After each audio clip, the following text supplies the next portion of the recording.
வாயில புண்ணு, அல்சர் இதெல்லாம் இருக்குது.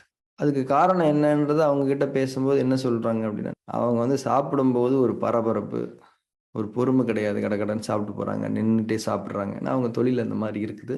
ஆனா அவங்க நெனச்சாங்கன்னா, பொறுமையா சாப்பிட முடியும், உட்கார்ந்து சாப்பிட முடியும். இப்போ உதாரணத்துக்கு, இதுல ஸ்மால் இன்டெஸ்டைன்னு ஒரு பகுதி இருக்குல்ல, பிங்க் கலர்ல இருக்கு இல்லையா? அ அதுக்குள்ள என்ன நடக்குது அப்படின்னா, அது வந்து கிட்டத்தட்ட ஒரு சமையலறை மாரி தான். அதுக்குள்ள உணவு தன்மைகள், அதாவது நம்ம வாயிலிருந்து உள்புகுத்திய உணவு வாயில கரைக்கப்பட்டு, வயித்துல இறங்கி, வயித்துலயும் கரைக்கப்பட்டு, அங்கருந்து சிறுகுடலுக்கு வருது. அங்க தான் அந்த உணவு எரிக்கப்படுகிறது. அதாவது சிதைக்கப்படுகிறது. அந்த சிறுகுடலுக்குள் நெருப்பின் சக்தி நிறைவாக இருக்கும். அதனால தான் அக்குபஞ்சர் மருத்துவத்துல சிறுகுடலை நெருப்பு மூலகத்தினுடைய உறுப்பாக நாம் பார்க்கின்றோம். அப்போ அந்த சிறுகுடலுக்குள்ள நெருப்பு அதிகமா இருக்கும். அதே நேரத்துல உள்ள காற்றும் கொஞ்சம் இருக்கும். காற்று இருந்தால் தானே நெருப்பு எரிய முடியும்.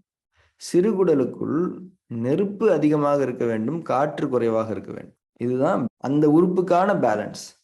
ஆனா, நம்ம பரபரப்பா சாப்பிடும்போது, பேசிக்கிட்டே சாப்பிடும்போது, நின்னுகிட்டே சாப்பிடும்போது, உணவின் மீதான கவனம் இல்லாமல் சாப்பிடும்போது, சிறுகுடலுக்குள் இருக்க வேண்டிய இந்த நெருப்புக்கும், காற்றுக்குமான சமநிலை பாதிக்கப்பட்டுரும். காத்து என்ன ஆயிடும்னா, கொஞ்சம் அதிகமாயிடும். அதிகமாகும்போது என்ன ஆகும்னா, நெருப்பை நாலா பக்கங்களிலும் பரப்பி விட்டுவிடும். இப்ப நம்ம வீட்லயே சமையல் பண்ணிட்டுருப்போம்.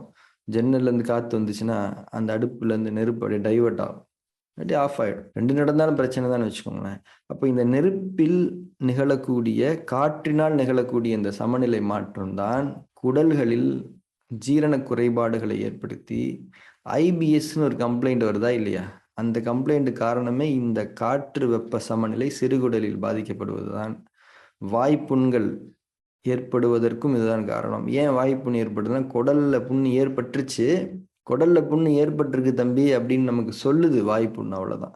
அடிப்படையா நம்ம என்ன புரிஞ்சுக்கணும்னா, இந்த தவறுக்கெல்லாம் என்ன காரணம்? ஒரு சின்ன பொறுமை இல்லாத ஒரு தன்மை தான். அப்போ பொறுமையா இருக்கணும் அப்படிங்கிறது எல்லாருக்குமே தெரியும்.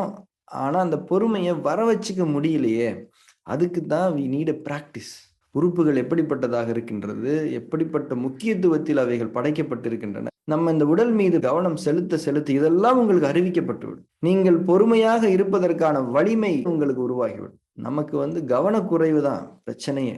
கவனக்குறைவுக்கு ஒரே மருந்து உணர்தல் தான், தியானம் தான். வேறு எதுவுமே கிடையாது.